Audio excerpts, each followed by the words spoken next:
ഗോവിന്ദച്ചാമിയെ കണ്ണൂരിൽ നിന്നും തൃശൂരിലെ വിയ്യൂർ സെൻട്രൽ ജയിലിലേക്ക് മാറ്റിയിട്ടുണ്ട്. കനത്ത കാവലിൽ ഏകാന്ത തടവിലായിരിക്കും ഗോവിന്ദച്ചാമിയെ പാർപ്പിക്കുക.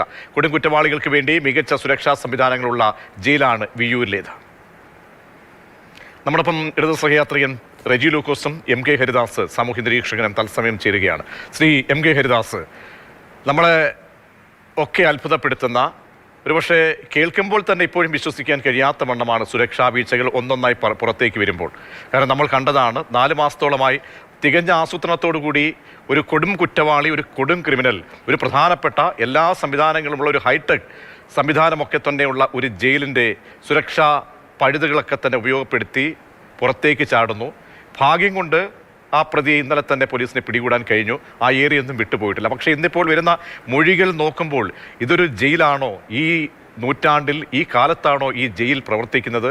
ഉദ്യോഗസ്ഥരൊക്കെ മൊബൈൽ ഫോണിൽ 24 മണിക്കൂറും മുഴുകിയിരിക്കുന്നതാണ് ഓരോ മൊഴികളായി ഗോവിന്ദച്ചാമിയുടേതായി പുറത്തേക്ക് വരുന്നത്. അപ്പോൾ ഇതൊരു അലർട്ടാണോ? കണ്ണൂരിൽ മാത്രം മറ്റ് സംസ്ഥാനത്തെ ജയിലുകളിൽ നോക്കുമ്പോൾ ഒരു പ്രത്യേക സംവിധാനമായി അവിടുത്തെ ജയിൽ, ഈ സെൻട്രൽ ജയിൽ മാറുകയാണോ? എങ്ങനെ വേണം ഈ വിഷയത്തെ നോക്കിക്കാണേണ്ടത് ശ്രീ എം കെ ഹരിദാസ്?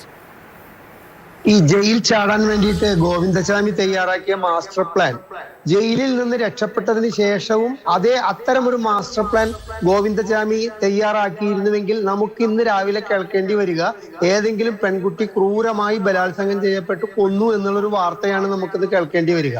അപ്പൊ ജയിൽ ചാടാൻ അവൻ പദ്ധതി തയ്യാറാക്കിയെങ്കിലും ജയിലിൽ നിന്ന് പുറത്തു വന്ന ശേഷം രക്ഷപ്പെടാനുള്ള മാർഗത്തിനൊരു പദ്ധതി തയ്യാറാക്കിയത് കേരളത്തിലെയോ അല്ലെങ്കിൽ നമ്മൾ പറയില്ലേ തമിഴ്നാട്ടിലെയോ ആയാലും ജനങ്ങളുടെ ഭാഗ്യം എന്ന് വേണം കരുതാൻ.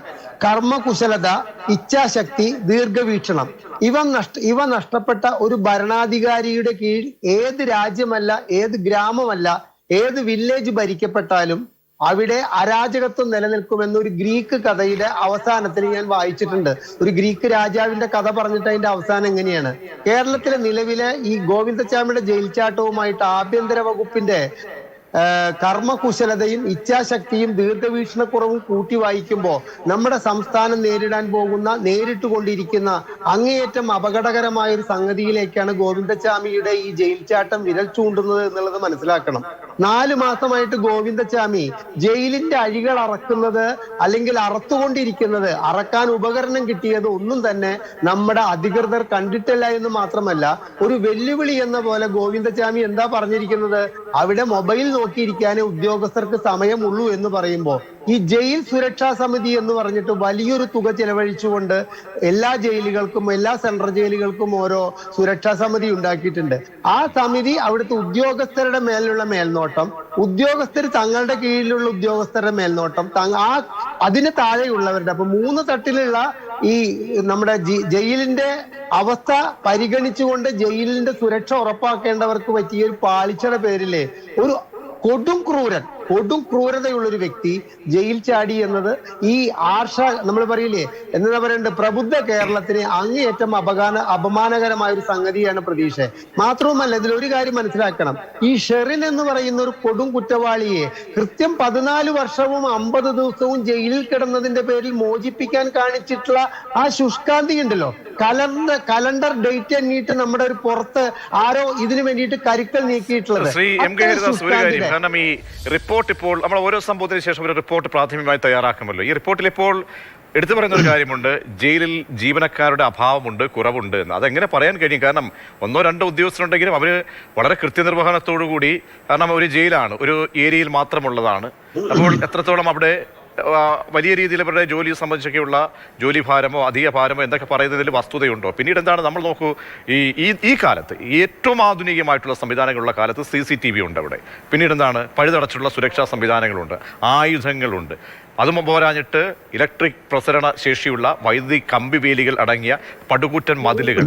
അപ്പോൾ ഇതെല്ലാം അപ്രസക്തമാകുകയാണ്, നമ്മളെയൊക്കെ അങ്ങ് അത്ഭുതപ്പെടുത്തുകയാണ്. ഇതൊക്കെ കേൾക്കുമ്പോൾ എല്ലാവരും ആലോചിക്കുന്നത് എന്താണ്, ഇവരുടെയൊക്കെ തന്നെ ഒത്താശയോടുകൂടി ഉള്ള ഒരു ജയിൽ ചാട്ടമാണോ എന്ന് തോന്നിപ്പോകും. അപ്പോൾ ഈ പറയുന്നതിൽ ഇപ്പോൾ എന്താണ് പ്രാഥമിക ജയിൽ, ഇപ്പോൾ 4 ഉദ്യോഗസ്ഥർക്കെതിരെ നടപടി വരുന്നു, കൂടുതൽ ഉദ്യോഗസ്ഥരിലേക്ക് നടപടി പോകേണ്ടതല്ലേ? അവിടെ ഒരു സൂപ്രണ്ട് ഉണ്ടല്ലോ, ആ സൂപ്രണ്ടിന് ഇക്കാര്യത്തിലൊക്കെ ഉത്തരവാദിത്തമില്ലേ?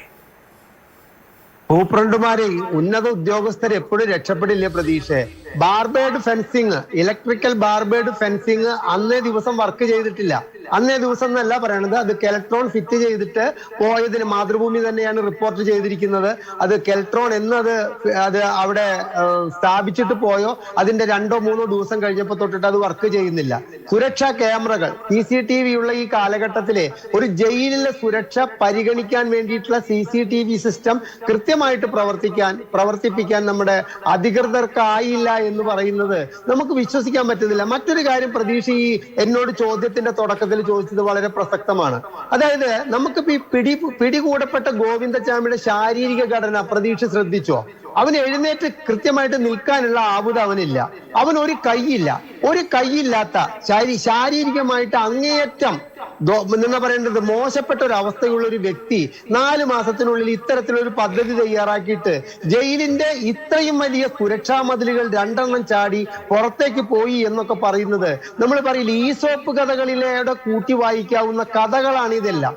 ഇവന് കൃത്യമായിട്ട് അവിടെ നിന്ന് ഒരു കാര്യമുണ്ട്, ആളൂരിനെ പോലെ ഒരു വക്കീലിനെ വെച്ച് തന്റെ കേസ് നടത്താൻ വേണ്ടിയിട്ട് ആളൂരിന് കൃത്യമായിട്ട് ഫീസ് കൊടുക്കാൻ അവന് പുറത്ത് ആളുണ്ടെങ്കിൽ അവൻ ഇത്തരത്തിലൊരു ജയിൽ ചാട്ടത്തിനും അവനെ കൊണ്ട് എന്തെങ്കിലും കാര്യങ്ങൾ സാധിക്കാനും വേണ്ടിയിട്ട് പുറത്ത് പ്രവർത്തിക്കുന്ന ശക്തികൾ ഈ ജയിൽ അധികൃതർക്ക്, ഈ സൂപ്രണ്ട് അടക്കമുള്ള ജയിൽ അധികൃതരെ എത്രത്തോളം സ്വാധീനിച്ചു എന്നും അവിടുത്തെ മറ്റ് തടവുകാർക്കെതിരെ പങ്കിനെ കുറിച്ചിട്ടൊക്കെ വിശദമായ ഒരു അന്വേഷണം നടത്തിയാൽ ഒരു പക്ഷേ ഞെട്ടിക്കുന്ന വിവരമായിരിക്കും പുറത്തു വരുന്നത്. കാരണം എനിക്ക് തോന്നുന്നില്ല ഈ ഗോവിന്ദച്ചാമിയുടെ ഇപ്പോഴത്തെ ശരീരഘടന കണ്ടിട്ട് നമ്മുടെ 20 അടി പൊക്കമുള്ള മതിലുകളാണെന്നാണ് പറയുന്നത്. 20 അടി പൊക്കമുള്ള മതിലൊക്കെ ഈ ഒറ്റക്കയ്യൻ ഈ കയർ എന്നാ പറയേണ്ടത് ഈ തുണി കെട്ടിയിട്ട് ഒറ്റയ്ക്ക് ചാടി എന്നൊക്കെ പറയുന്നത് വിശ്വസിക്കാൻ പറ്റുന്ന കഥകളാണോ? അതുപോലെ തന്നെ 2016 ഈ സർക്കാർ അധികാരത്തിൽ കയറുമ്പോൾ, 1ാം പിണറായി വിജയൻ സർക്കാർ അധികാരത്തിൽ കയറുമ്പോൾ 136 ഒഴിവുകളാണ് 4 സെൻട്രൽ ജയിലുകളിൽ ഉണ്ടായിരുന്നത്. അതിപ്പോ 234 ആയി എന്ന് പറയുമ്പോൾ സർക്കാരിന്റെ വീഴ്ചയല്ലേ? അതായത് ഈ സർക്കാർ അധികാരത്തിൽ കയറിയതിനു ശേഷം കൃത്യമായിട്ട് ജയിലിലെ തടവുകാരെ സൂക്ഷിക്കാൻ വേണ്ട മുൻകരുതലിന് വേണ്ട ഉദ്യോഗസ്ഥരെ പോലും സെലക്ട് ചെയ്യുന്ന കാര്യത്തിൽ കാണിച്ച അമാന്തം ഈ കാര്യത്തിൽ വളരെ പ്രസക്തമല്ലേ? 2016 നമ്മൾ തിരികെ എത്താം. ശ്രീ റെജി ലൂക്കോസ്, ഇവെല്ലാവരും ചിന്തിക്കുന്നതാണ്, ശരാശരി മലയാളികളായാലും ആരായാലും ചിന്തിക്കുന്ന ഒരു കാര്യമാണ്. കാരണം ഒരു കൈയില്ലാത്തയാൾ ഇങ്ങനെ ചെയ്യുമെങ്കിൽ ഇങ്ങനെയൊക്കെ തന്നെ ഓരോ ഘട്ടങ്ങൾ വളരെ ആസൂത്രിതമായിട്ടാണ് ചെയ്തേക്കുന്നത്, കാരണം കാലങ്ങളായിട്ടുള്ള. അപ്പോൾ ഈ ആസൂത്രണം എന്ന് പറയുമ്പോൾ എന്താണ്, ആരുടെ പിഴവാണ് അവിടെ? ഈ നമ്മൾ നികുതി പണം കൊടുത്ത് തീറ്റിപ്പോറ്റുന്ന അല്ലെങ്കിൽ ഇവരെയൊക്കെ തന്നെ സുരക്ഷയ്ക്ക് വേണ്ടി നിയോഗിക്കുന്ന നിരവധി ഉദ്യോഗസ്ഥരുടെ അവരുടെ ഉദാസീന മനോഭാവത്തെ ചൂഷണം ചെയ്യുകയാണ്. അത് പിടിവള്ളിയാക്കിയാണ് ഈ കൊടും ക്രിമിനൽ ഈ രീതിയിലുള്ള ജയിൽ ചാട്ടം നടത്തിയിരിക്കുന്നത്. കാരണം ഇന്ന് എല്ലാവരും പറഞ്ഞതുപോലെ തന്നെ ഇന്നലെ പോലീസ് ഉണർന്ന് പ്രവർത്തിച്ച് പിടികൂടിയില്ലായിരുന്നെങ്കിൽ എന്താണ് ഈ കേസുമായി ബന്ധപ്പെട്ട് 2012 സമയത്തൊക്കെ തന്നെ ഈ ചാർജ് ഷീറ്റ് ഉൾപ്പെടെ അതിൻ്റെ ഫോറൻസിക് പരിശോധനകൾ ഉൾപ്പെടെ നടത്തിയ ഡോക്ടർ ഷെർലിയുടെ വാക്കുകൾ കഴിഞ്ഞ ദിവസം പറയുന്നത് കേട്ടു. അവരുടെയൊക്കെ ബന്ധുക്കൾ ഭയപ്പാടായിരുന്നു. എന്താണ് ഈ കൊടും ക്രിമിനൽ അവിടേക്ക് എത്തും എന്ന നിലയിലാണ്, ഇങ്ങനെയുള്ള ചിന്തയാണ്, ആരെയും ഇല്ലാതാക്കുക, ലൈംഗികമായിട്ടുള്ള വൈകൃത മനോഭാവമുള്ള ഒരു വ്യക്തി. അപ്പോൾ ആ വ്യക്തിയൊക്കെ ഒരാൾ വിചാരിച്ചാൽ ഇങ്ങനെ ചെയ്യുമെങ്കിൽ അത് നമ്മുടെ ഈ സിസ്റ്റത്തിൻ്റെ ഈ സംവിധാനത്തിൻ്റെ പോരായ്മ തന്നെയല്ലേ? അത് അഡ്രസ്സ് ചെയ്യപ്പെടുകയും അതൊക്കെ നമ്മൾക്ക് അത് ഏറ്റുപറയുകയും ചെയ്യേണ്ടതല്ലേ? ശ്രീ റെജി ലൂക്കോസ്, എന്താണ് പിഴവെന്ന്? അല്ല, ആ ചോദ്യങ്ങൾക്ക് പ്രസക്തിയുള്ള ചോദ്യങ്ങളാണ്. ഗോവിന്ദച്ചാമിയെ പോലുള്ള ഒരു ഭീകര ഒരു ക്രൂരൻ ജയിൽ ചാടി എന്ന് പറഞ്ഞിട്ടുണ്ടെങ്കിൽ നമ്മളെ ഭീതിപ്പെടുത്തും. എന്തായാലും 5 മണിക്കൂറിൽ അയാളെ പിടികൂടി. അത് നാട്ടുകാരുടെ കൂടെ സഹായത്തോടുകൂടി നിങ്ങൾ മാധ്യമങ്ങൾ കൃത്യമായ ജാഗ്രതയോടുകൂടി ആ വാർത്തകൾ സംപ്രേഷണം ചെയ്തതിന്റെ ഫലമായിട്ടാണ് നാട്ടുകാർക്ക് അയാളെ കണ്ടെത്താനും അതുപോലെ തന്നെ പോലീസിനെ സഹായിക്കാനും പോലീസ് കൃത്യമായ രീതിയിൽ അയാളെ വീണ്ടും തടവിലേക്ക് കൊണ്ടുവരാനുള്ള സാധിക്കുന്നുള്ളതാണ് വസ്തുത. പക്ഷെ നമ്മളൊരു ചർച്ചയിൽ പങ്കെടുക്കുമ്പോൾ ഒരു വിഷയം ഉണ്ടാകുമ്പോൾ ലോക ചരിത്രത്തിൽ ആദ്യമായിട്ടാണ് കേരളത്തിൽ ഈ ഗോവിന്ദച്ചാമിയെ പോലെ ഒരാള് ജയിൽ ചാടി എന്നുള്ള രീതിയിൽ വർണ്ണിക്കുന്നത് യാതൊരു അർത്ഥമില്ല. കേരളത്തിൽ 2013 കേരളത്തെ വിറപ്പിച്ച റിപ്പർ വിജയാനന്ദ് ജയിൽ ചാടിയിട്ട് വർഷങ്ങൾക്ക് ശേഷം അയാളെ പിടികൂടി, ഏതാണ്ട് 1.5 വർഷങ്ങൾക്ക് ശേഷം. ഇനി അതിലും കൗതുകരമായ ഒരു കാര്യം ഉണ്ടായിട്ടുണ്ട് കേരളത്തിൽ, നിങ്ങളാരും അധികം റിപ്പോർട്ട് ചെയ്തിട്ടുണ്ട്. 2013 ജയിൽ ഒരു മന്ത്രി തിരുവനന്തപുരം സെൻട്രൽ ജയിലിൽ മീറ്റിംഗിന് ചെന്നപ്പോൾ ആ മീറ്റിംഗിൽ നടക്കുന്ന സമയത്ത് തന്നെ ഒരു തടവ് വേഷത്തോടുകൂടി മന്ത്രിയുടെ കാറിനടുത്ത് ചെയ്തിട്ട് പറഞ്ഞു, മന്ത്രി പറഞ്ഞിട്ടാണ് ഞാൻ വന്നിരിക്കുന്നത് എന്ന് പറഞ്ഞ് ആ മന്ത്രിയുടെ കാറിലിരുന്നു. DGP IG-യും ജയിൽ സൂപ്രണ്ട് സഹിതം 40ഓളം ഉദ്യോഗസ്ഥന്മാർ കണ്ണിൽ നിന്ന് മുമ്പിലൂടെ ഈ മന്ത്രി ആ വാഹനത്തിൽ കയറി സെക്രട്ടേറിയറ്റിൽ എത്തിയതിനു ശേഷം സെക്രട്ടേറിയറ്റിൽ നിന്ന് ഇയാൾ രക്ഷപ്പെട്ടു. പിന്നെ പിറ്റേ ദിവസമാണ് അയാളെ പിടികൂടുന്നത്. ഇതൊക്കെ ഈ കേരളം സംഭവിച്ചിട്ടുണ്ട്. നല്ല ജയിൽ ചാടുക എന്ന് പറയുന്നത് അല്ല ശ്രീ റെജി ലൂക്കോസ്, ഇത്തരം സമാന സംഭവങ്ങൾ എന്താണ് TP കേസിലെ പ്രതികൾക്ക് ജയിലിൽ കിട്ടുന്ന ആനുകൂല്യങ്ങൾ, ജയിലിൽ മൊബൈൽ ഫോൺ ഉപയോഗിക്കുന്നു, വിളിക്കുന്നു, കൊടിസുരി ഉൾപ്പെടെയുള്ളവർക്കെതിരെയൊക്കെ തന്നെ വലിയ പരാതികൾ വന്നതാണ്. അപ്പോൾ അതിനുശേഷം ഒന്നും ഈ സംവിധാനം മാറുന്നില്ല. എത്രത്തോളം ജാഗ്രതയോടുകൂടി പഴുതടച്ചുകൊണ്ട് ഈ കണ്ണൂർ ജയിലിലെ ഈ സംവിധാനങ്ങൾ പ്രവർത്തിക്കുന്നില്ല എന്ന് പറയുമ്പോൾ എവിടെയൊക്കെ ഒരു പിഴവുകൾ അല്ലെങ്കിൽ ദുരൂഹതകൾ ഉണ്ട്, സ്മെല്ല് ചെയ്യുന്നുണ്ട്. അല്ല, തീർച്ചയായിട്ടും ഞാൻ അതിനോട് യോജിക്കുന്നതാണ്. കാരണം ഒരു കൈ മാത്രമുള്ള ഒരു വ്യക്തി ശരീരമെല്ലാം മെലിഞ്ഞതൊന്നും അയാളുടെ ആരോഗ്യം പോകാനുണ്ടല്ല. അയാള് ഈ ജയിലിലൂടെ പുറത്ത് ചാടാൻ വേണ്ടി തന്നെ ശരീരത്തിനെ പാകപ്പെടുത്തുക. ഏതാണ്ട് 6 മാസമായിട്ടാണ് അരിയാഹാരം കഴിക്കുന്നില്ല, ഗോതമ്പ് ഭക്ഷണം മാത്രമേ കഴിക്കുന്നുള്ളൂ. അതൊക്കെയാണ് തന്ത്രമായിരുന്നു. പക്ഷെ അതിലെ അയാളുടെ അത്തരം അതുപോലെ തന്നെ കമ്പികൾ തുണി ചുറ്റിയപ്പോൾ അത് സംശയലേശമെന്റെ അയാൾ പറയുന്നു ഞാനത് എന്താ പറയാ അതിനവിടെ എലി കയറാതിരിക്കാനാണെന്നുള്ളത്. പിന്നെ അയാളുടെ ആക്ഷൻ ബ്ലേഡ് ഉണ്ടായിരുന്നു. ഇതെല്ലാം ചെക്ക് ചെയ്യേണ്ടത് തന്നെയാണ്, തെറ്റ് തന്നെയാണ്. ഗുരുതരമായ വീഴ്ച അവിടുത്തെ ഉദ്യോഗസ്ഥന്മാർ സംഭവിച്ചിട്ടുണ്ട്. പ്രാഥമിക അന്വേഷണത്തിൽ അത് തെളിഞ്ഞിട്ടുണ്ട്.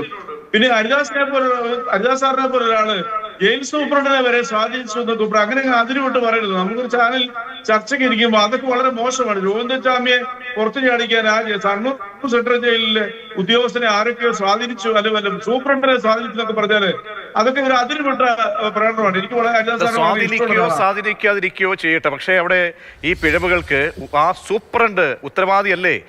ഒരർത്ഥത്തിൽ നോക്കിയാൽ ആ സൂപ്രണ്ടിനെ അടക്കം അവിടുന്ന് മാറ്റേണ്ടതാണ്. അല്ല, ഞാൻ പറഞ്ഞില്ല, ഗവൺമെന്റ് അടിയന്തരമായിട്ട് തന്നെ മുഖ്യമന്ത്രി ഇന്ന് യോഗം വിളിച്ചിട്ടുണ്ട്, ചില തീരുമാനങ്ങൾ എടുത്തിട്ടുണ്ട്. അടിയന്തരമായിട്ട് 3 ഉദ്യോഗസ്ഥന്മാർ സസ്പെൻഷനിലേക്ക് പോയി 24 മണിക്കൂറാണ് നടപടി സ്വീകരിക്കുന്നത് ഉറപ്പാ. അതിന്റെ ഏറ്റവും വലിയ തെളിവ് ഇന്ന് കേരളം കണ്ടില്ലേ പ്രതീക്ഷ? നമ്മൾ പറയുമ്പോ എല്ലാം പറയണ്ടേ? കൊല്ലത്തെ സ്കൂളിൽ അപകടം ഉണ്ടായപ്പോൾ ആ ഒരു കുഞ്ഞ് മരിച്ചു. ആ മരിച്ച സംഭവത്തിൽ CPM ഭരിക്കുന്ന ഒരു സ്കൂളാന്ന് ആലോചിക്കണം. അതിന്റെ മാനേജ്മെന്റ് ഇന്ന് ആ മാനേജ്മെന്റിനെ പിരിച്ചുവിട്ടിരിക്കുന്നു, സർക്കാർ ഏറ്റെടുത്തിരിക്കുന്നു. അപ്പൊ എന്തെങ്കിലും പക്ഷപാതം ഈ ഗവൺമെന്റിനുണ്ടോ? നമ്മൾ പറയുമ്പോ എല്ലാം പറയണം. ഗവൺമെന്റിനെ ആക്രമിച്ചോളൂ, ന്യായമാണ്. ഒരു സൂപ്രണ്ട് അനുമതി കൊടുത്തുകൊണ്ട് അല്ല അയാളുടെ ഒത്താശയോടുകൂടി ഈ ചാമിയെ പോലെ അല്ല ശ്രീ റെജി ലൂക്കോസ്, ഇതൊക്കെ സംഭവിക്കുമ്പോഴാണ് നമ്മൾ ഈ ഉദ്യോഗസ്ഥരൊക്കെ എന്താണ് അവരുടെ പണി എന്ന് മനസ്സിലാക്കുകയാണ്. കാരണം അല്ലാതെ സാധാരണക്കാരായ ആൾക്കോ മാധ്യമപ്രവർത്തകർക്കോ ഒരു ജയിലിനുള്ളിലേക്കോ അല്ലെങ്കിൽ അതിന്റെ പരിസരത്ത് മാത്രമേ നിൽക്കാൻ കഴിയുള്ളൂ. അതിനകത്തേക്ക് എന്താണ് ഇവരുടെ ഒരു ലോകമാണ്. അപ്പോൾ ഇവരൊക്കെ പ്രവർത്തിക്കുന്നത് ഇങ്ങനെയാണെങ്കിൽ CCTV പ്രവർത്തിക്കുന്നില്ല, അവിടെ ഒരു ഇലക്ട്രിക് സംവിധാനം ഇല്ല, ആ സംവിധാനത്തിലെ ആ സിസ്റ്റത്തിന് മുഴുവൻ അത് അപാകതയുണ്ട് എന്ന് മനസ്സിലാക്കി ആ ഒരു ജയിൽ പുള്ളി കൃത്യമായി ആസൂത്രണം ചെയ്യുകയാണ്. വിഷപ്പാമ്പുകൾ ഒരുപാടെണ്ണം ആ ജയിലുകളിൽ പല ജയിലുകളിലായി കിടപ്പുണ്ട്. അവരൊക്കെ ഒന്ന് ചിന്തിക്കുകയാണ്, ഇങ്ങനെ ഞങ്ങൾക്ക് കൂടി ഒന്ന് പ്രയത്നിച്ച് നോക്കാം, പയറ്റി നോക്കാമെന്ന് വിചാരിച്ചാൽ അപ്പോൾ എന്താണ്? അപ്പോൾ ആരുടെ പിഴവാണ്? ഇതിനെ കൈകാര്യം ചെയ്യുന്ന സിസ്റ്റത്തെ കൈകാര്യം ചെയ്യുന്ന ആരാണ്? ഇവിടുത്തെ ആഭ്യന്തര വകുപ്പ് തന്നെയാണ്. അല്ല പ്രതീക്ഷ, തീർച്ചയായിട്ടും ഈ കാര്യത്തിൽ വിമർശനങ്ങൾ ഉയർത്താം. അത് കണ്ണൂർ സെൻട്രൽ ജയിലിലെ ഉദ്യോഗസ്ഥന്മാരുടെ വീഴ്ചയാണ്, അതൊക്കെ സത്യമാണ്. നമ്മൾ അതിനെ ഒന്നും ന്യായീകരിക്കുന്നില്ല. പക്ഷെ അതിന്റെ പേര് ഇതിനു മുമ്പ് നടന്നിട്ടുള്ള ഇതിലും വലിയ ജയിൽ ചാട്ടത്തെ നമ്മളെല്ലാം മറച്ചു വെച്ചുകൊണ്ട് ആദ്യമായിട്ടാണ് കേരളത്തിൽ ഒരു പുതിയ ജയിൽ ചാടുന്ന രീതിയിൽ അത് സിസ്റ്റത്തെ കളിയാക്കിക്കൊണ്ടും താരതമ്യം ചെയ്യേണ്ട മറ്റേത് അവിടെ അങ്ങനെയായിരുന്നു ഇവിടെ എങ്ങനെയായിരുന്നു എന്ന് പറഞ്ഞിട്ട് കാര്യമില്ല. അവരുടെയൊക്കെ തന്നെ പിഴവുകളെ കൊണ്ടാണല്ലോ നമ്മൾ പുതിയൊരു സംവിധാനത്തെയും ഇപ്പോൾ 8-9 വർഷമായി നമ്മുടെ സർക്കാരിന്റെ അല്ലെങ്കിൽ ഈ ഭരണത്തെ കുറ്റം പറയുകയല്ല. നമ്മളെ താരതമ്യം ചെയ്യേണ്ട ആവശ്യമില്ലെന്നാണ് ഞാൻ പറഞ്ഞത്. അപ്പോൾ ഇവിടെ ഉണ്ടായിട്ടുള്ള പിഴവുകൾ എണ്ണി പറയുക, അത് അഡ്രസ് ചെയ്യുക, അത് അംഗീകരിക്കുക. തീർച്ചയായും അതിന്മേലൊരു നടപടി അതിശീഘ്രം ഉണ്ടാവുക. തീർച്ചയായിട്ടും അതിനോട് ഞാൻ യോജിക്കുന്ന ഒരാളാണ്. പക്ഷെ സിസ്റ്റത്തെ കളിയാക്കി അല്ലെങ്കിൽ സിസ്റ്റത്തെ കുറ്റപ്പെടുത്തി പറയുമ്പോൾ ഈ ഇതേ സിസ്റ്റം തന്നെയല്ലേ 2013 2014 കേരളത്തിലുള്ളത്? ഈ രീതിയിലുള്ള കാര്യങ്ങൾ ഞാൻ ചർച്ച പറഞ്ഞില്ല. അനുഭവങ്ങൾ കേരളത്തിൽ ഉണ്ടായിട്ടുള്ളതല്ലേ? അങ്ങനെ അനുഭവം ഇപ്പോൾ ഉണ്ടായിട്ടുണ്ടോ? പിന്നെ ചില ഉദ്യോഗസ്ഥന്മാരുടെ ഭാഗത്ത് വീഴ്ചകളുണ്ടാവും. അതുകൊണ്ട് ആ ഉദ്യോഗസ്ഥന്മാർ ഒത്താശ ചെയ്ത് കൊടുത്തെന്നും പറഞ്ഞ് ഒരിക്കലും അംഗീകരിക്കാൻ പറ്റത്തില്ല. കണ്ണൂർ സെൻട്രൽ ജയിൽ എന്ന് പറഞ്ഞാൽ ഞാൻ ആ കണ്ണൂർ സെൻട്രലിന്റെ അതിന്റെ അകം സന്ദർശിച്ചിട്ടുള്ള ആളാണ്. കൈരളിയിൽ ഒരു പ്രോഗ്രാം ബന്ധപ്പെട്ട് 2000 എനിക്ക് അങ്ങനെ ഭാഗ്യം ഉണ്ടായിട്ടുണ്ട്. ആ മതിൽ കണ്ടാൽ നമ്മൾ ഞെട്ടിപ്പോയി. 7-8 മീറ്റർ ഉയരത്തോട് മതിലിലേക്ക് ഈ ഒറ്റക്കൈയിൽ എങ്ങനെ ചാടിക്കയറി? അതിൽ താഴെ ഇറങ്ങി കഴിഞ്ഞാൽ ഷർട്ട് വിട്ടുകൊണ്ട് അയാള് ഈ കണ്ണൂർ സിറ്റിയിലൂടെ നടക്കുന്നു. പിന്നെ തളാപ്പിലെ ഒരു വിജനമായ സ്ഥലത്ത് അയാള് പോയി താവളം അടിക്കുന്നു. പക്ഷേ ഒരു കാര്യത്തിൽ ഞാൻ വീണ്ടും അഭിനന്ദിക്കുന്നു കേരളത്തിലെ മാധ്യമ വിഷ്വൽ മീഡിയത്ത് ഇത് കൃത്യമായ രീതിയിൽ ജനങ്ങളുടെ മുമ്പിൽ അവതരിപ്പിക്കുകയും അതിന്റെ പേരിൽ തന്നെ ആ വാർത്ത കേട്ടതിന്റെ പേരിൽ തന്നെ ഒരു ചെറുപ്പക്കാരൻ ഒരു ഓട്ടോറിക്ഷക്കാരൻ കൂടി ഇയാളെ ഐഡന്റിഫൈ ചെയ്തില്ലായിരുന്നുവെങ്കിൽ ഒരുപക്ഷെ അയാൾ രക്ഷപ്പെട്ടെ. അവരെ പോലീസ് ഉണർന്ന് പ്രവർത്തിച്ചു. നമ്മൾ ആ ദൃശ്യങ്ങളെല്ലാം കണ്ട്. മാതൃഭൂമിയാണ് ആദ്യമായിട്ട് അയാളെ കിണറ്റിൽ നിന്ന് പൊക്കിയെടുക്കുന്ന മാതൃഭൂമിയാണ്. ഞാൻ ഈ ചർച്ചയിൽ ആ ക്യാമറമാന്മാരെ അഭിനന്ദിക്കുക. ഞാനത് കണ്ടോണ്ടിരിക്കുകയായിരുന്നു. വാസുപ്രാണെന്നുണ്ടെങ്കിൽ നമ്മുടെ മാധ്യമങ്ങളുടെ ശുഷ്കാന്തി ഒരുപക്ഷെ പോലീസിനേക്കാൾ ഉയർന്ന എനിക്കെക്കാട്ടിൽ അഭിമാനം ഉണ്ടാക്കാനും ഞാൻ ഇന്നലത്തെ ഒരു ചാനൽ പറയുകയും ചെയ്തു. ഇപ്പൊ നമ്മൾ ശ്രദ്ധിക്കേണ്ടത് പിഴവുകൾ തിരുത്തണം. അതിന്റെ പേരിൽ ഒരു സിസ്റ്റം കേരളത്തിലെ ജയിലെല്ലാം തകർന്നിരിക്കാന്നൊക്കെ പറയുന്നത് തെറ്റാണ്. കേരളത്തിലെ ജയിലാണ് ഇന്ത്യയിലെ ഏറ്റവും ബെസ്റ്റ് സുരക്ഷാ സംവിധാനമുള്ള ജയില്. അതുപോലെ അവരുടെ മനുഷ്യാവകാശങ്ങളെ പാലിക്കുന്നതും അന്തർദേശീയ മാനങ്ങൾക്ക് അനുസൃതമായിട്ടാണ് കേരളത്തിലെ ജയിലുകളിൽ. അതൊക്കെ ഈ കോടിയേരി ബാലകൃഷ്ണൻ എന്ന് പറഞ്ഞ മന്ത്രി ആഭ്യന്തര വകുപ്പ് കൈകാര്യം ചെയ്ത കാലത്താണ് ജയിലിന്റെ മുഖച്ഛായ തന്നെ മാറ്റിയത്. കാരണം അവർ മനുഷ്യരാ. പക്ഷെ ഇത്തരം വീഴ്ചകൾ വന്നാൽ നമുക്ക് ന്യായീകരിക്കാൻ പറ്റില്ല. അതിന് നമ്മൾ വിമർശിക്കുക തന്നെ ചെയ്യണം. അത് ഉദ്യോഗസ്ഥന്മാരുടെ ഭാഗത്തുള്ള കടുത്ത വീഴ്ചയാണ്. പ്രത്യേകിച്ച് ഈ ഗോവിന്ദസ്വാമിയെ പോലുള്ള ഒരാൾ അയാള് നടത്തിയ തന്ത്രങ്ങൾ കണ്ടുപിടിക്കുന്നതിന് അവിടുത്തെ ഉദ്യോഗസ്ഥർ പരാജയപ്പെട്ടെന്നുള്ള കരുതി യാതൊരു തർക്കമില്ല. ശിക്ഷാ നടപടികൾ കർശനമായിട്ട് വരും. ഓൾറെഡി തന്നെ പ്രാഥമികമായിട്ടുള്ള ശിക്ഷാ നടപടികൾ ഗവൺമെന്റ് സ്വീകരിച്ചു കഴിഞ്ഞു. ഇപ്പോൾ മുഖ്യമന്ത്രി ഉദ്യോഗസ്ഥന്മാരുടെ മീറ്റിംഗ് കഴിഞ്ഞു. അതുകൊണ്ട് പറയുന്നത് പോലെ തന്നെ പുതിയ പുതിയ സിസ്റ്റംസ് അത് ഓരോ കോടിയേരി ബാലകൃഷ്ണനായാലും അല്ലെങ്കിൽ ഓരോരുത്തരുടെയും പേരിലൊക്കെ ആ കാലഘട്ടങ്ങളിൽ ഉത്തരവാദിത്തപ്പെട്ട ആഭ്യന്തര വകുപ്പിന്റെ ചുമതലയുള്ള ആളുകളൊക്കെ തന്നെ കൊണ്ടുവരുന്നു. പക്ഷേ കൊണ്ടുവരുന്നുണ്ട് ഒരുപാട് സിസ്റ്റം. എന്താണ് നമ്മുടെ ക്യാമറകൾ, അല്ലെ ക്ഷമിക്കണം, നമ്മളെ ക്യാമറകൾ ഒരുപാട് നമ്മൾ മുക്കിലും മൂലയിലും ഒക്കെ തന്നെ നിരത്തിയിട്ടുണ്ട്. പക്ഷേ എന്താണ് അതിന്റെ ഫോളോ അപ്പ് ഉണ്ടാകുന്നില്ല, അപ്ഡേഷൻസ് ഉണ്ടാകുന്നില്ല. അതുപോലെയാണ് ജയിലിൽ എന്താണ് നവീകരണത്തിന്റെ പാതയിൽ പല ജയിലുകളിലും ഹൈടെക് സ്വഭാവമുള്ള സംവിധാനങ്ങളിലേക്ക് വന്നു. അങ്ങനെ ഹൈടെക് സ്വഭാവമുള്ള ഒരു ജയിലിലാണ് ഇത്രമേൽ രീതിയിൽ പോലും അവിടുത്തെ സാങ്കേതിക സംവിധാനങ്ങൾ പ്രവർത്തിക്കുന്നില്ല. അവിടെ അതിന് നേതൃത്വം നൽകേണ്ട ഉദ്യോഗസ്ഥർ അവിടെ ഉറങ്ങുന്ന സമീപനം, കൂടുതൽ സമയവും 24 മണിക്കൂറും മൊബൈൽ കേന്ദ്രീകരിക്കുന്നു എന്നൊക്കെ പറയുമ്പോൾ ഒരു പ്രതിയാണ് പറയുന്നത് പോലീസിനെ പുച്ഛിക്കുകയാണ്. സംസ്ഥാനത്തെ ജയിൽ വകുപ്പിനെ, ജയിൽ ഉദ്യോഗസ്ഥരെ പുച്ഛിച്ച് പറയുകയാണ്. ഞാൻ മടങ്ങിയെത്താം ശ്രീ എം കെ ഹരിദാസ്. അപ്പോൾ ഇക്കാര്യത്തിൽ നേരത്തെ പറഞ്ഞതുപോലെ തന്നെ കണ്ണൂർ ജയിലുമായി ബന്ധപ്പെട്ട്, സെൻട്രൽ ജയിലുമായി ബന്ധപ്പെട്ടും ജയിലുകളിൽ ഈ ചില പ്രതികൾക്ക് പ്രത്യേകമായിട്ടുള്ള പരിഗണനകൾ ലഭിക്കുന്നു എന്നുള്ളത് പുതിയ കാര്യമല്ല. അത് എത്രയോ നാളുകൾക്ക് മുമ്പേ നമ്മൾ കേട്ടിട്ടുള്ളതാണ്. കേട്ട് എത്രയോ ആരോപണങ്ങൾ വന്നു. പലരെയും പിന്നീട് പല ജയിലുകളിലേക്ക് മാറ്റുകയും ഒക്കെ ചെയ്തിട്ടുണ്ട്. എന്നിട്ട് കൂടി ഇതിൻ്റെ പോരായ്മ പരിഹരിക്കാൻ കഴിയുന്നില്ല എന്നുള്ളത് ആരുടെ കുഴപ്പമാണ്? മാത്രമല്ല ഇതെന്താണ് അവിടെ ലഹരി കിട്ടുന്നതായി പറയുന്നു ഗോവിന്ദസ്വാമി തന്നെ. ലഹരി നന്നായിട്ട് അവിടെ എത്തുന്നുണ്ട് എന്നൊരു പ്രതി പറയുകയാണ്. അപ്പോൾ ഇങ്ങനെയൊക്കെയുള്ള ഒരു താളം തെറ്റുന്ന സംവിധാനത്തിലേക്ക്, കുത്തഴിഞ്ഞ ഒരു സംവിധാനത്തിലേക്ക് നമ്മുടെ ജയിലുകൾ മാറുന്നുണ്ടോ ശ്രീ എം കെ ഹരിദാസ്? ജയിൽ ചട്ടങ്ങളും ജയിൽ നിയമങ്ങളും ലിഖിത നിയമങ്ങളാണ്. ആ ലിഖിത നിയമങ്ങൾക്കപ്പുറം കണ്ണൂർ ജയിലിൽ ലിഖിത നിയമങ്ങൾക്കപ്പുറം അവിടുത്തെ തടവുകാരാൽ ഉണ്ടാക്കപ്പെട്ട ഒരു നിയമസംഹിതയുണ്ട്. ആ നിയമസംഹിതയുടെ പേരിൽ മാത്രമേ അവിടുത്തെ കണ്ണൂർ ജയിലിലെ കാര്യങ്ങൾ മുൻപോട്ട് പോകുന്നു എന്നുള്ള കാര്യം എല്ലാവർക്കും അറിയാം. അവിടെ ശ്രീ റെജി ലൂക്കോസ് അവിടെ സന്ദർശിച്ചത് കൊണ്ടൊന്നും അതിന് യാതൊരു മാറ്റങ്ങളുമില്ല. കാരണം അവിടെ കണ്ണൂരിന്റെ രാഷ്ട്രീയവുമായി ബന്ധപ്പെട്ടിട്ട് കുറെ ആൾക്കാർ ആ ജയിലിന്റെ ഉള്ളിൽ എല്ലാ കാലത്തും ഉണ്ടാകും. ഞാനൊരു ഉദാഹരണം, എന്റെ അനുഭവത്തിൽ ഉണ്ടായ ഒരു സംഭവം പറയുന്നത് പ്രതീക്ഷ ശ്രദ്ധിക്കുക. 2018 എന്റെ ഒരു സുഹൃത്ത് വൈകുന്നേരം ചോദിച്ചു, എന്റെ കൂടെ കണ്ണൂർ വരെ ഒന്ന് വരുന്നോ? ഞാൻ ചോദിച്ചു എന്താ കാര്യം ചോദിച്ചപ്പോൾ പറഞ്ഞു, എന്റെ ഒരു ഭൂമി കേസ് ഉണ്ടല്ലോ, അദ്ദേഹത്തിന്റെ ഭാര്യ വീട് കണ്ണൂരാണ്, ഒരു ഭൂമി കേസ്, അതിന്ന് ഒത്തുതീർപ്പുണ്ട്. അപ്പൊ ഞാൻ പറഞ്ഞു എവിടേക്കാ? കണ്ണൂർ സെൻട്രൽ ജയിലിൽ വെച്ചിട്ടാണ് അതിന്റെ ഒത്തുതീർപ്പ്. കണ്ണൂർ സെൻട്രൽ ജയിലിൽ വെച്ചിട്ട് എന്ത് ഒത്തുതീർപ്പ്? അപ്പോഴാണ് മനസ്സിലായത് ഒരു പ്രധാനപ്പെട്ട ഒരു കൊലക്കേസിലെ കണ്ണൂർ സെൻട്രൽ ജയിലിലെ ഒരു പ്രതി കിടക്കുന്നുണ്ട്. ആ പ്രതി ഇപ്പോഴും ഇത്തരത്തിലുള്ള കേസുകളും കാര്യങ്ങളും ഒക്കെ അവിടെ വെച്ചിട്ട് ഒത്തുതീർപ്പാക്കി കൊടുക്കുന്ന ഒരു സംഭവം, നിത്യസംഭവമായിട്ട് അവിടെ നടക്കുന്നുണ്ട്. നമ്മൾ തന്നെ കേട്ടിട്ടില്ലേ, അവിടെ പാർട്ടിയുടെ ലോക്കൽ കമ്മിറ്റി ചേരുന്നു, ഏരിയ കമ്മിറ്റി ചേരുന്നു കണ്ണൂർ സെൻട്രൽ ജയിലിലെ. അപ്പൊ കണ്ണൂർ സെൻട്രൽ ജയിലിനെ എഴുതി വെക്കപ്പെട്ട ജയിൽ നിയമങ്ങളെക്കാൾ കണ്ണൂർ സെൻട്രൽ ജയിലിലെ സ്ഥിരമായ അന്തേവാസികളാൽ ഉണ്ടാക്കപ്പെട്ട ഒരു നിയമമുണ്ട്. അതേ കണ്ണൂർ സെൻട്രൽ ജയിലിൽ നടക്കുള്ളൂ. എന്നിട്ടും അത്തരത്തിലൊരു ചിട്ടയുണ്ടായിട്ടും ഗോവിന്ദസ്വാമിയെ പോലെ ഇവിടെ നമ്മുടെ ശ്രീ റെജി ലൂക്കോസ് 2 കാര്യങ്ങൾ പറഞ്ഞു. ജയിൽ സൂപ്രണ്ട് ബാഹ്യ സമ്മർദ്ദ ശക്തികൾക്ക് അങ്ങനെയൊക്കെ പറഞ്ഞു പോകേണ്ട അവസ്ഥ എന്താണ് റെജി ലൂക്കോസ്? പിന്നെ മുൻപ് ദയാനന്ദൻ എന്ന് പറയുന്ന റിപ്പർ ദയാനന്ദൻ ജയിലിൽ ചാടി എന്ന് വെച്ചിട്ട് കൊടും കുറ്റവാളിയാണ്. ആര്? നമ്മുടെ ഈ ഗോവിന്ദസ്വാമി എന്ന് പറയുന്ന ആള് കൊടും കുറ്റവാളിയാണ്. ആ കുറ്റവാളി പുറത്തേക്ക് വന്നാൽ സാധാരണക്കാര സമയക്കുറവുള്ളത് കൊണ്ടാണ് ഇടപെടേണ്ടി വരുന്നത്. എന്തായാലും പറഞ്ഞു വരുന്ന പ്രധാനപ്പെട്ട പോയിന്റുകളായിരുന്നു. നമ്മൾ കേട്ടാൽ അത്ഭുതപ്പെടുന്ന രീതിയിലാണ് ഗോവിന്ദസ്വാമി അകത്താകുമ്പോൾ അല്ലെങ്കിൽ വീണ്ടും പിടിയിലാകുമ്പോൾ പുറത്തേക്ക് വരുന്ന മൊഴികൾ. അത് ഞെട്ടിപ്പിക്കുന്നതാണ്. അത് കണ്ണൂർ പോലെയുള്ള സെൻട്രൽ ജയിലുകളിലെ സുരക്ഷ സംബന്ധിച്ച് വലിയ ആശങ്ക ഉണ്ടെന്നതാണ്. വളരെയധികം നന്ദി ശ്രീ എം കെ ഹരിദാസ്, ഒപ്പം തന്നെ ശ്രീ റെജി ലൂക്കോസ് നിലപാടുകൾ അറിയിച്ചത്.